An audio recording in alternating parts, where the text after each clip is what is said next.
Hello, everyone, and welcome back to another episode of Unsecurity Podcast. I'm your host, Brad Nye, joined as usual with Megan Larkins. Welcome, Megan. Thanks, Brad. Good to be here. And we have some guests, some that people are going to be familiar with. We have Evan and Oscar joining us today. Welcome. Thank you. It's Our good to be old here. timers. Hey, thanks for having us. Yeah, so we've changed it. We're not talking about the weather anymore. I don't know if you've heard that, but so we're Oh, talking Why about not? we're changing it up. We talk about hobbies or things we're doing outside of work. And so, Megan, what are you working on right now? Besides getting ready for the holidays, I've been working puzzles. That's what I like to do around the holidays. I kind of grew up working puzzles with my mom. It's kind of like it gets that season and they come out. I got myself a dark crystal puzzle, 1,000 pieces. It's been a little bit brutal, though it's slowly coming together. So it's hopefully wrapping it up, and then I am going to glue that sucker. Smart. Yeah, I've been playing some video games, but I'm working on my Millennium Falcon. It'll be cool. I showed you guys the cockpit, and it lights up now, so that's pretty cool. It's starting to come together, so that's been keeping me busy and out of trouble. But Evan, what about you? What have you been doing besides apparently sabotaging your power? Yeah, that's well. I'm trying to make upstairs at our house into like a dive bar. So I wanted more power so I could put neon lights up. Oscar and I were talking yesterday, and he said eBay will probably ship here. So now I've been obsessed with neon lights. So yeah, I don't know, man. You know me. You never know what you're going to get. So yeah, right now it's electrical. Tomorrow it'll be, I don't know, concrete work. I don't know, something. There you go. All right. What about you, Oscar? Well, a lot of the same. I'm in Montana now, but it's been the mildest like December I could ever imagine. And so still been doing a lot of fishing on the weekends, and it looks like it's going to be in the 50s again this weekend. So I'm going to be floating the river. Other exciting news, I'm actually now a board member of the Trout Unlimited chapter for the Missouri River in Montana. I was voted onto the board actually Monday night, and Very so cool. it feels good, just like community Yeah. contribution, being able to give back. It's a conservatory group, and I feel like winter's going to hit sooner or later here. It's going to be heavy, and so it's going to be good to have some projects to help out with the club as we move into those winter months. Very cool. Nice.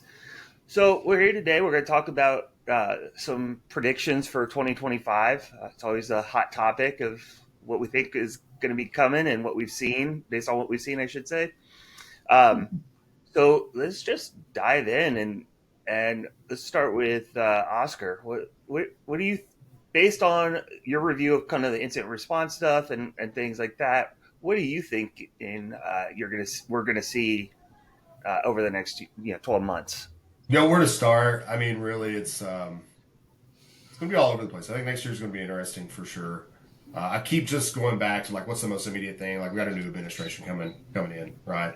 So there's definitely going to be impacts and changes regarding the new administration when they take office.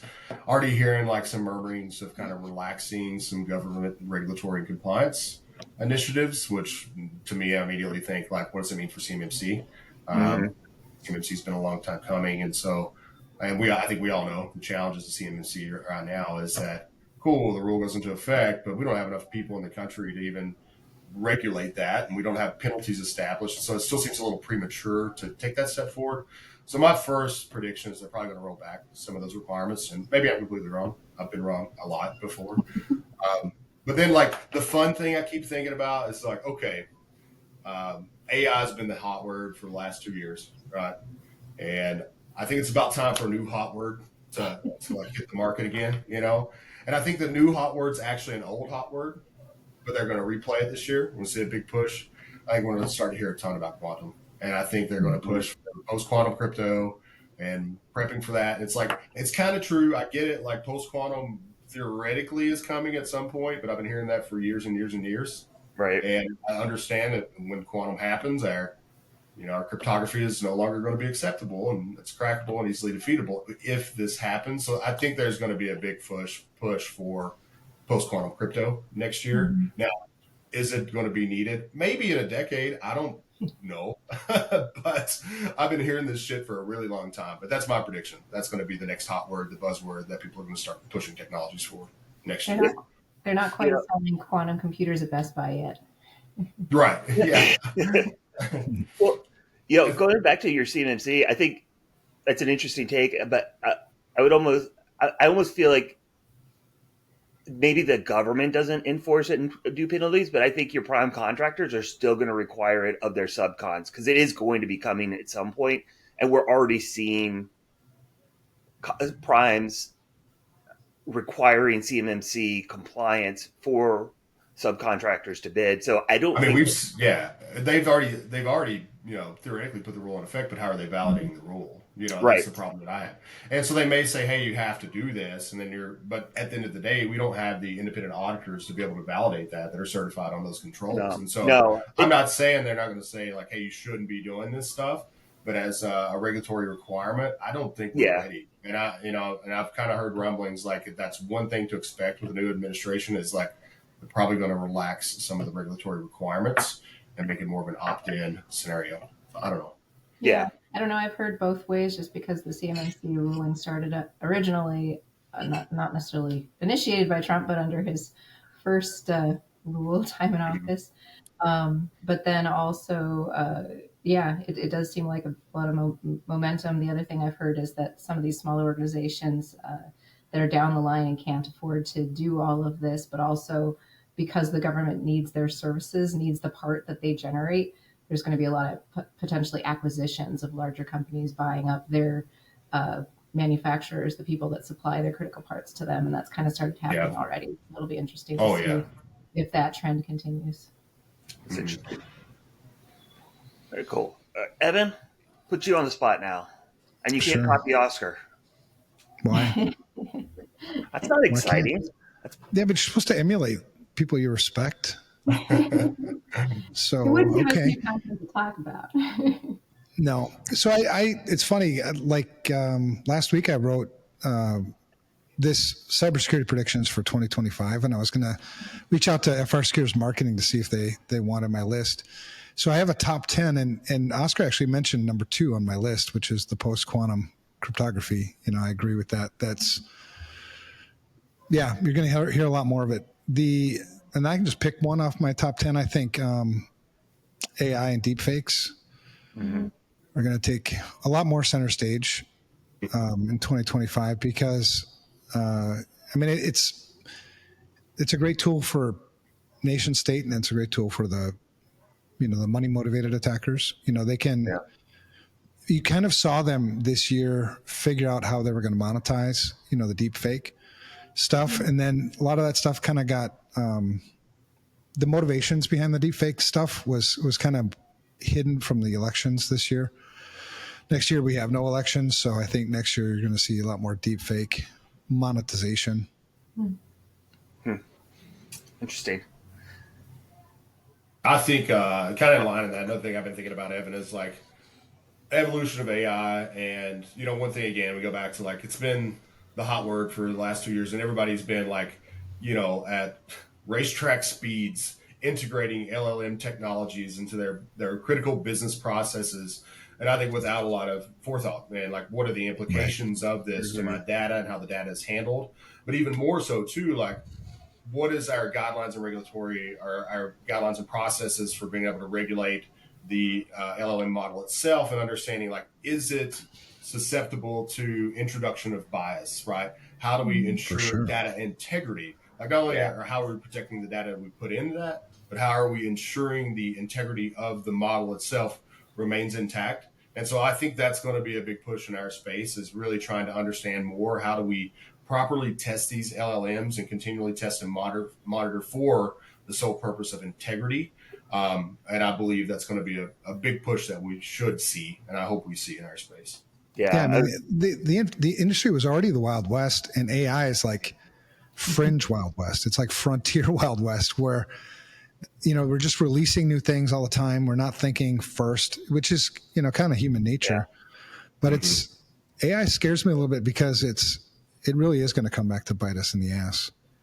Yeah, that's what I was going to go with. Is I think we're going to start seeing now that it's being so widely adopted and just becoming routine is now you're going to start seeing potentially critical issues because of corruption or bias, and is that going to lead to breaches? Is that going to lead to health implications in healthcare because there was some bias and then treatment wasn't done properly because the data set was biased or there was corruption? And so I think, unfortunately, I think we'll see some attacks or some breaches or some incidents that are caused by issues within AI because it was pushed so fast.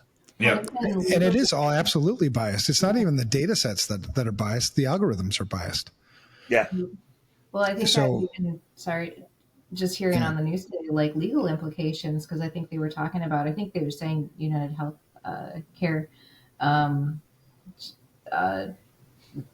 fact that AI is already running the algorithms that determines if they're going to deny or approve a case. And essentially, even the workers didn't have the authority to overwrite the AI or something. That's kind of what I gathered. And so it sounds like there's potentially some legal implications or other trouble that some of these organizations that have moved fast to adopt this without maybe necessarily thinking. I mean, we're so dependent on technology for everything, and people don't think first. They just deploy, do things, and and so the fact that you're not thinking, you're kind of losing this ability to think critically. And so you're seeing more and more people just take AI's word for it. They run something through ChatGPT, because I've had discussions with people like, where did you learn that? And they're like, well, ChatGPT. No shit. All right. And so if you mess around with ChatGPT, you can get it to say all kinds of things that are absolutely not true. And so I think it's going to be dangerous to be over-reliant on AI, not just on the front end, not just with, your own prompts, to ChatGPT, but also the tools that we're relying on that are integrated with AI, because they're not going to have the ability to think critically before giving you an output. So it's a really slippery slope, and it would be nice if, the federal government, us as an industry, somebody would step in and really create some responsible rules. Yeah, I completely agree. It's what's funny too, thing that I'm so distracted. Bug is literally sitting right here watching all you all. He's very intently focused on this conversation, so must be good. She's like, who's the hairy guy? Up to the ears. Yeah. This is so funny. But I can't be surprised about where we're at today. And I think if we just look back in the history, what is the constant struggle from an information security professional and a technological professional, right? It's always been this ease of use versus securing, right? And so when these AI models and tools and LLMs hit the market, it was an incredible opportunity for ease of use to streamline quick information. But on the flip side, we weren't considering all the implications from a security perspective. And the other thing too is Evan and I were just kind of chatting about this earlier this week, right? There's a lot of studies showing that we're getting dumber. The human race is essentially getting dumber. Our ability to research, our ability to analytically think already is kind of compromised based on short format media types, and people don't just possess those skills or learn those skills at a younger age anymore. And then we compound that now. If you guys look, go do a Google search, you got the Gemini summary that's at the top of almost any search that you do. And so we're now just force feeding information to people that has no validation. It requires no sort of research, no sort of analytical thinking. And so overall, from a philosophical standpoint, besides the InfoSec side of this, to me, it's a pretty, Evan said, a slippery slope, but it's entirely risky to just the intelligence level, to the capacities, to the research and analytical skills that we have today. And I think those are already diminishing, and I'm fearful to see if they are going to continue to diminish. Yeah. And I think you touched on an interesting point that I know I constantly get is whenever we talk about the risks of AI, people go, I can't believe these guys don't get it. And that's not what we're talking about, right? We're not saying that there's not value to AI, that we don't see positives to it. Oh, absolutely. We're looking at this from a different perspective than the majority of people. And so it comes across as kind of doomsday naysayer, don't do it. And that's not what we're saying. We're saying do it responsibly. Right. Right. I use AI every day now. Yeah. Right. And it's just another tool. And like any tool, you need to use it responsibly. You need to use the tool for your benefit versus, I was always taught that poor choices have consequences, and so if you're not using the tool correctly, there are going to be consequences. That's what we're saying. Yeah. Right. It's Yeah. understanding that tool that you're using and where it comes from. And maybe people are just really used to in our world now with the kind of complication of computers and all these things that they're used to not having to understand the thing that they're making use of. But it's so important to understanding where it's imperfect, where it's flawed, where you need to use your own judgment. Yeah, I know with technology in general, from social media now through AI, it would not be nice to see more emphasis in school, in grade school, on don't just trust your sources. You need to double check. You need to question things, question everything. Like, I feel like that's almost the number one people skill that we need going forth in society is question everything, because from deep fakes to spam calls, there's so many things that we encounter literally every day that are trying Mm-hmm. to manipulate us and misinform us. And so if we're not Mm-hmm. constantly checking ourselves, then yeah, we're going to be in trouble. We're going to be hurting. We're going to get fooled. We will be hurt. Like, everyone's being targeted constantly. Yeah. It's true. Yeah. It's inputs, and if you got bad inputs and you're making your decisions and choices based on bad inputs, there are going to be bad outcomes. Yeah. Well, this what we've been talking about for garbage in, garbage out, right? Yeah. It's the same exact Yep. concept.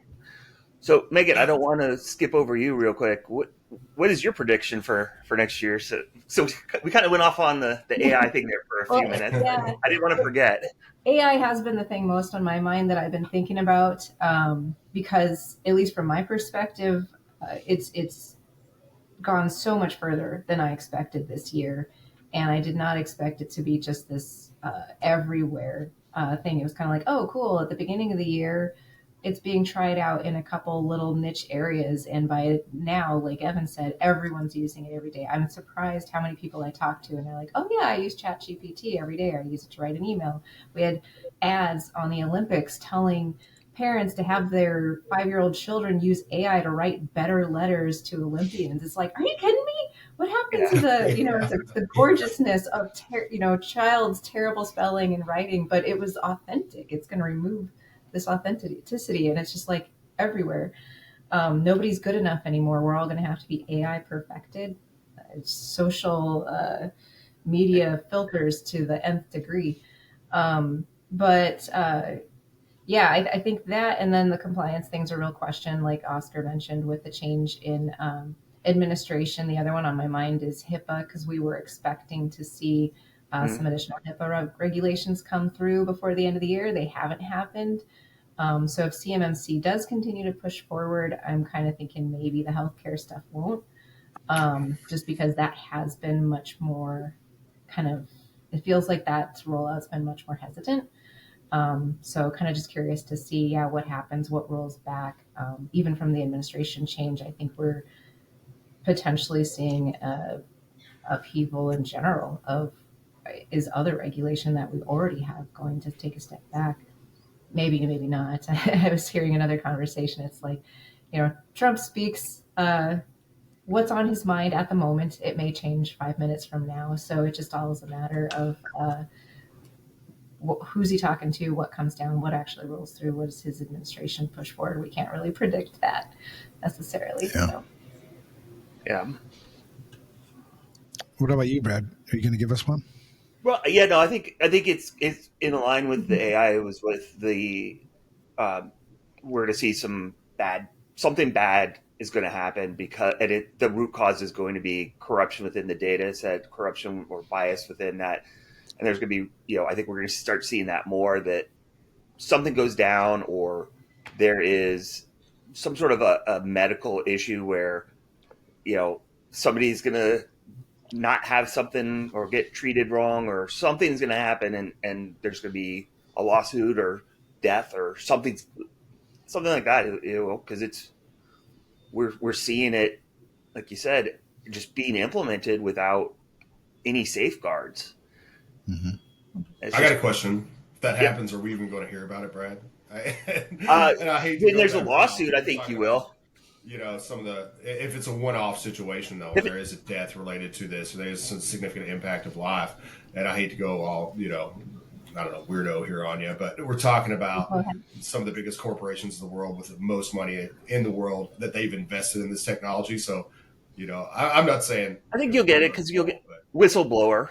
I think you would because yeah. if they do the whistleblower, they get a percentage of any fines, right? Like there's Well, protections. then they'll, randomly die and it won't be affiliated to the organization Right. at all. I think something would come out. Maybe it's not a death. Maybe it's the data behind a study for a medication. Something is going to come out where there was a flaw in it, and there are Yeah. unintended consequences that are not necessarily good.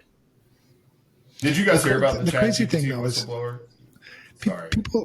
people still feel like it's never going to happen to them. So even if somebody did die, we've become so, I think, numb to all the things that are going on, all the breaches. Like, I can't believe people didn't flip their lid about the healthcare, change healthcare. Yeah. Yeah. That breach, I mean, it was so preventable, and it affected a third of the entire United States. And it was all of your medical information. It was like stuff that I can't change. It's not Right. like identity theft. And I think there's this, people aren't going to really take note unless it affects them personally. And so I think in 2025, we saw in 2024 some widespread, single events that affected millions of people. From CrowdStrike, Microsoft, even Amazon had some stuff where it affected like millions of people. I think that's going to continue because we still haven't really suffered enough for us to change course. So I think in 2025, you're going to see another one or two things like the CrowdStrike where people are missing flights, Delta doesn't work anymore. Yeah.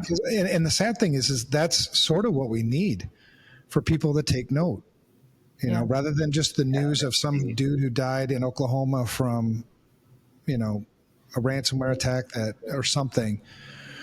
It's got to be something that hits home for people to finally like, oh yeah, Yeah. shit, we should do something about Too, this. like think about all the stuff with the carriers, talking about the incidents over the last year. Like we learned that our major telco carriers are all compromised, that China's had hooks in their communications. And it seems like it's been for years. And there's been, no recourse really. There's been no transparency in that investigation. There's been no third party review. No one's demanding this. This is what it Right. should be. And then like, how do we all like respond to that? It's like literally when I've seen that, it's like, I'm not surprised. I'm not surprised. The reality is like, I don't know if you really think about that, we should be demanding transparency. We should be demanding, notification, and they're not even sending notifications. Like that's another thing. No. Like if you were affected, there's no way you're going to know. Now the likelihood that we were impacted or affected by that is low. It sounds like they were targeting like high-ranking political officials. I understand that, but so at the same time, that lack of even care and response by our entire society to that kind of reiterates that point. Like unless it has direct impact on my day to day, hey, it still works. So what do I care? Right. Yeah. Yeah. Yeah. I Yeah, hate that. people are so inundated with information right now; they're not even noticing anymore. We did have an advantage, back, 7-8 years ago when you started receiving these breach notifications. People were all kind of up in arms, like what? And they were upset about it, but we didn't do anything about it. And now that that crowd is kind of quiet, and until I mean, if you really wanted to see change, you'd have to see normal everyday citizens stand up and demand more from their legislators. Otherwise, it's going to be status quo unfortunately until it's too late, because Yeah. people usually don't change unless there's a huge benefit for them or it hurts. Yeah. And I think that's the sad reality. I think another one that I had on my list is cyber insurance. It rose 28 globally. The premiums rose 28% last year. Huh. And they're on this because they started with just get paper on the streets, just get as much, collect as much as you possibly can. And so that you had the 9 questionnaires and whatever. And now, they've had to pay out so much that they're raising, and they're also starting to, or not starting, they've been a lot vetting people a lot more, requiring them they have certain controls. I think what we're going to see in 2025 is a flip-flop where it's actually going to cost you, your cyber insurance is going to cost you more than it would to do your cybersecurity. Mm-hmm. Yeah. I mean, it would have cost you less to do it right than just to get, than to get insurance for it. It makes me wonder, because I think we've seen that, and in some cases, for some organizations, it's the cyber insurance that's getting them to put certain controls in place and enhance their security measures so that they can reduce the cost of their insurance. And that now I wonder how AI is going to play into that. Like, is insurance concerned about the impact of AI because it is rolling through so fast, but probably same story until they start paying out as a result of incident due to AI. They're probably not going to make those modifications or catch on to that until they start losing money. You're exactly right, Megan. I've actually been looking at some of the questionnaires recently for the insurance applications. There is nothing to do with LLMs, AI, or anything like that. Even when I look at those questionnaires too, it's like I get the feeling that they just threw everything they knew against the wall to see what would stick, and they're trying to figure it out. But I still really wholeheartedly believe they still don't know what they're doing. They just lost their ass early on. They said, okay, these 9 questions aren't enough. We have to do more. And so we're at this position now where they're asking a whole lot of information, but even on the back end, I don't think they have the people, or the underwriters don't have the intelligence and understanding to actually be able to process those and determine the risk associated with this particular applicant. So I'm with you. I think we're going to see a lot of change in that insurance space this year. It's crazy because the whole industry is built on risk management. Cyber insurance, I mean, forever has been built on risk management, and yet they don't know shit about risk management. They don't understand information any of security. it. It's crazy. I don't want to get into the details. I don't know. They're still looking for actuarial data, which, will never exist. No. Not never. But that would be actually a good, for the benefit of, everybody in the community, because we're so interconnected now, more accountability for disclosing things, right? And not the state level, because all the states have it, but a lot of the states don't publish that information, or they don't share that information, or they don't care really. Whereas we need good federal legislation. Yeah, absolutely. Yeah. So I had go ahead. I had one more I was going to bring up too. Sure. It's kind of it's something I've been talking about all year, but I think it's going to catch on next year. I think more and more people are understanding, look at our casework and our case data. These evil proxy attacks, man-in-the-middle attacks, essentially is all they are. We're definitely the highest volume of attacks we've saw this year again. And so I think there is going to finally be this realization and a push for conditional access policies focused on device authorization and application authorization. MFA is a great step forward, and it's entirely necessary, but it's not enough. And I think that we're going to see a big push of people working toward implementing proper device authorization policies and application authorization policies. We've only been talking about that for 2 years now. I know. That's going to happen, though. I think it's finally time. And it's kind of the same as the insurance company, and kind of the same to Evan's point earlier. People are going to pay attention because they're having direct impact as a result of not having those things in place. And so I think we've got their attention, and people will start to listen now. Yeah. Yeah, you probably. It would be great to see. I'd love it. Mm-hmm. And I got one more. It'd be great to have some accountability. These ideas keep popping out, and that's just. I was having a conversation with someone from the FBI earlier this week, and we're just kind of sharing information and talking about trends. And to no surprise, it's something I've been talking about the last few years. It's these drive-by attacks, right? Where Google search your sponsored results and the paid results at the top. They're malicious a lot of times, and so one specific vector that she was seeing lately is a lot of consumers, they don't bookmark the login page to their bank. So just hometown bank login page, they're Googling that, and those first results are malicious, and so they're compromising these creds. But I think that we're seeing an increased rate of spinning up clone sites because it's so stinking easy now with AI to essentially say, hey, give me a clone of this, let's spin it up. and then they're manipulating Google by dumping some money in those ads to get a top ranked result. And so I think those drive-by attacks, like we've seen them continuously increase the last couple of years. I think we're going to see that explode even more in the next 2 years, just because the ease of deployment with AI technologies. Mm-hmm. Yeah. Sounds like what we really need is some information campaigns out on Netflix and the ads. Education, yeah. That'd YouTube. be It's like, hey, nice. don't do this. See that URL bar up there? It's important. Look at it. When was the last Yeah. time you looked at it? Don't Google your bank. We'll make Yeah. some Yeah. plastic. We need to share more stories, like Mhm. real stories, and the impact it's had on people.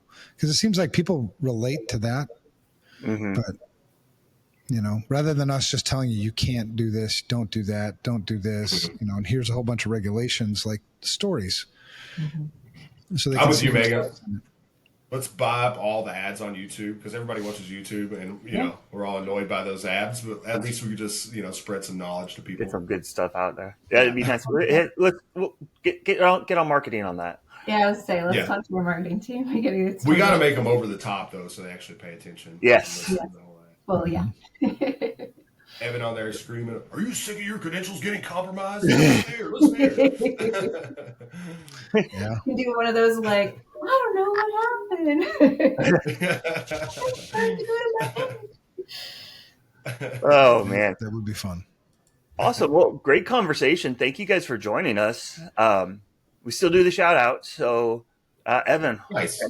you got a shout out for anyone or any group? I got a shout out for you, Brad. We, last Thursday night was a lot of fun. Where you and I got real and talked about life things. Yeah, I don't know if I would say fun. That was a little scary. I'm not gonna lie, but no, it was good. It was really good. All right, it was fun for me because it. I think the more we talk about things that people don't want to talk about, the more we break down the stigmas and the more we actually focus on those problems. So that shout out to you, man. That it did take courage, and it was a great conversation. Thank you. Yeah. It was fun. I was a little nervous starting it, but I did have a good time. Thank you. How about you, Oscar? It's funny. I was just yesterday drafting an email for all of our clients, and I'm just kind of reflecting a little bit. And this is the time of year for me. Like I do always like to really focus on the things I'm thankful for, right? And try to make sure that everybody knows that if you're in my life. And so it may sound like a cop out, but it's not. Like I'm so thankful for everyone in our FRSecure family, Mm-hmm. and I've really been thinking about that a lot this year. Or the last week. This year we've had is amazing to see so much growth, to see us impact so many clients, and just all the great things we're doing.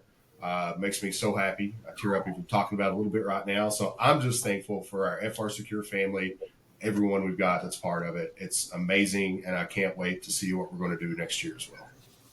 Yeah, I agree. Yeah, I'll second that because we've seen a lot of growth on our team and our company. I feel like in the last, just this year has been incredible. So it's really awesome to see. But then I'll give a shout out to my parents. They've always supported me. It's been really great, and just buying their house from them that we're finishing up doing. It's like they're helping us out just about every stage that my husband and I have gone through when we need to upsize or move on to the next thing. They've been there and have been very generous and gracious in doing so. So I'm very grateful for them and holiday time as well. So Awesome. Yeah. I'll give a shout out to my daughter. It was her birthday yesterday, so showed the picture. We went to Hibachi, and she had to wear the birthday mask, and was a good sport about it. But great kid. Just, crazy to think that how fast they grow up. Yeah. happy birthday to her, and yeah, congrats to you. Getting them along. Yeah, almost got two to adulthood. Got one there. Second one's almost there. So, Yeah. all right, Megan, what do we have coming up? I know we're trying to do a little bit better on that, and Oh yeah. I am not because I don't even know what we've got coming up. Well, next time, so this is episode 231 apparently. So next time we'll be having Pinky on to join us and do a recap of Breachmas. So between now and then, we'll see what Breachmas looks like, and he can tell us what they had to deal with and anything else that he's kind of learned or started to observe through our Blue Team's response over the last bit of time. And besides that, definitely, if you've got any ideas, suggestions, comments, email us at unsecurity@FRSecure.com. And otherwise, just happy holidays from all of us at FRSecure. Take care of yourself and keep your data safe. Yeah. 231 episodes?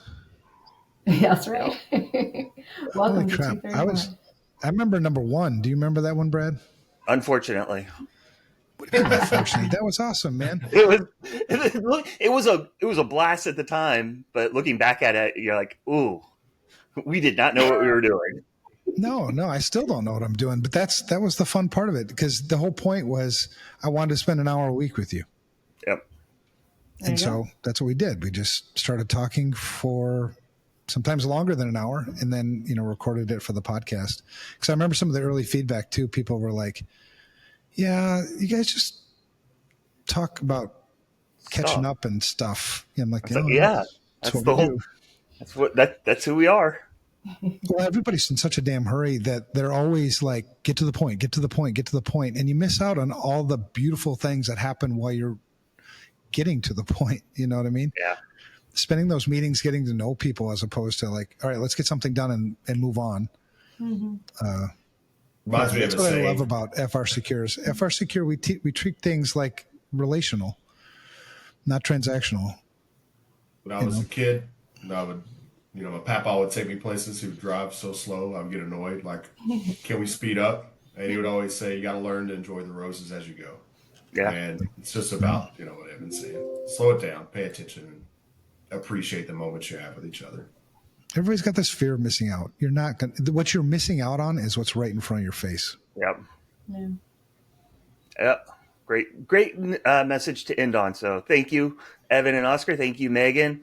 And we will talk to you next time. Mm-hmm. Thanks, y'all. Thank you. Thank you.